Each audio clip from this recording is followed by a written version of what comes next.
Bienvenue. Aujourd'hui, on va explorer quelques références philosophiques incontournables, je dirais, pour réfléchir sur la science. Oui, bonjour. L'idée, c'est de voir comment certains grands penseurs nous aident à mieux cerner ce qu'est la science, sa portée, ses limites aussi. Exactement. On pense souvent la science comme un bloc de faits objectifs, mais en réalité, elle soulève plein de questions philosophiques passionnantes. Qu'est-ce que savoir vraiment? La vérité scientifique, elle est définitive? Voilà. Et pour commencer, il y a une distinction assez fondamentale à faire qui remonte loin. Oui, celle entre la science et la simple opinion. Platon, déjà, il opposait ce qu'il appelait la doxa, l'opinion changeante, et l'épistémé, la connaissance justifiée, stable. C'est ça. Même une opinion vraie, si elle n'est pas fondée en raison, si on ne peut pas expliquer pourquoi elle est vraie, ce n'est pas encore de la science pour Platon. Il faut comme l'enchaîner par un raisonnement. Et beaucoup plus tard, on retrouve cette méfiance envers l'opinion chez Bachelard, n'est-ce pas? Ah oui, Bachelard est très clair là-dessus, sa formule est célèbre, l'opinion pense mal, elle ne pense pas.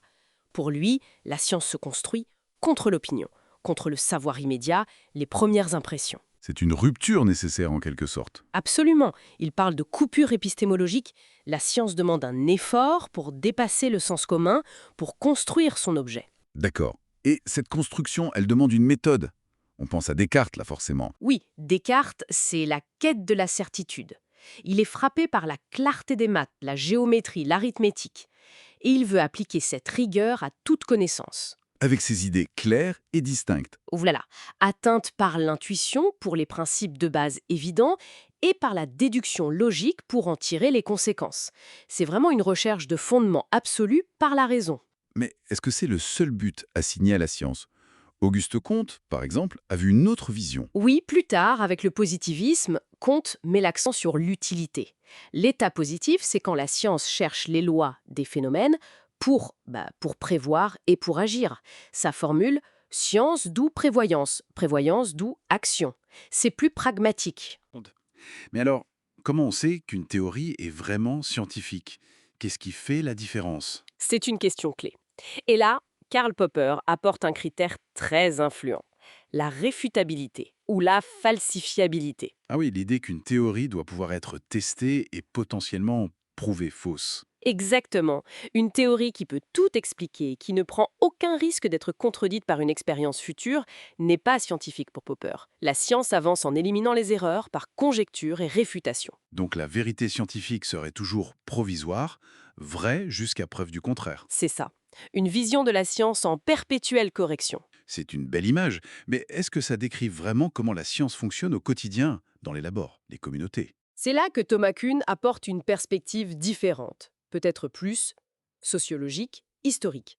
Avec ces paradigmes. Oui, Kuhn dit que la plupart du temps, les scientifiques travaillent à l'intérieur d'un cadre de pensée commun, un paradigme, qui définit les problèmes pertinents, les méthodes légitimes. C'est ce qu'il appelle la science normale. Et ils ne remettent pas tout en question tout le temps, comme chez Popper. Non, au contraire, ils résolvent des énigmes définies par le paradigme. Ce n'est que lorsque les problèmes, les anomalies s'accumulent et que la confiance dans le cadre s'effrite qu'une crise peut éclater. Et ça peut mener à une révolution scientifique, un changement de paradigme. Donc, une vision moins linéaire, plus heurtée, influencée par le contexte. Voilà, ça montre que la science est aussi une activité sociale, historique. C'est une tension intéressante entre Popper et Kuhn sur la façon dont la science évolue réellement. Et ça renforce l'idée que la science n'est pas qu'une simple lecture du réel, mais une construction. Bachelard revient encore ici, non? Oui, Bachelard insiste beaucoup là-dessus. Il parle des obstacles épistémologiques. Ce ne sont pas juste des difficultés matérielles, mais nos propres habitudes mentales, nos préjugés, l'attrait pour les images simples, Comme l'idée que le Soleil tourne autour de la Terre, par exemple? par exemple, ou que les objets lourds tombent plus vite. Il faut lutter contre ces évidences trompeuses. Rien n'est donné, tout est construit, dit-il. Même l'observation scientifique est polémique. Elle est guidée par une question, une théorie préalable. Dimension de construction humaine, ça soulève aussi la question de la responsabilité, de l'éthique. Tout à fait. La fameuse phrase, souvent attribuée à Rabelais et reprise par Montaigne, Science sans conscience n'est que ruine de l'âme. Le savoir pur ne suffit pas. Il doit qu'être guidé par une forme de sagesse. Et ça nous amène aussi aux limites de la science. Est-ce qu'elle peut tout expliquer? C'est une grande question. Des philosophes contemporains, comme Nagel avec sa chauve-souris, ou Jackson avec l'expérience de pensée de Marie, Marie, la scientifique qui sait tout sur la physique des couleurs mais n'a jamais vu de couleur elle-même. c'est ça. Ces exemples suggèrent que la connaissance scientifique, objective, disons physique, des faits, eh bien, elle ne capture peut-être pas tout, notamment l'aspect qualitatif, subjectif de l'expérience vécue. L'effet que cela fait d'être une chauve-souris ou de voir du rouge pour la première fois. Intéressant. Il y aurait donc des aspects de la réalité qui échappent à l'approche scientifique classique. C'est une possibilité soulevée par certains. En résumé, si on reprend nos auteurs, Platon, Descartes, Bachelard, Popper, Kuhn, ils nous offrent vraiment des perspectives critiques pour comprendre la complexité de la science.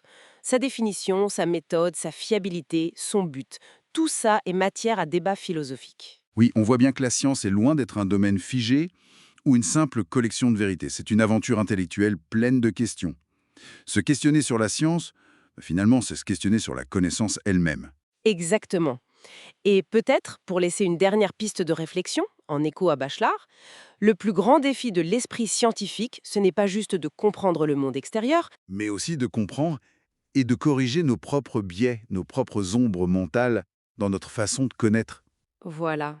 Une sorte de vigilance critique constante, y compris envers soi-même. C'est peut-être ça le cœur de la démarche scientifique au fond.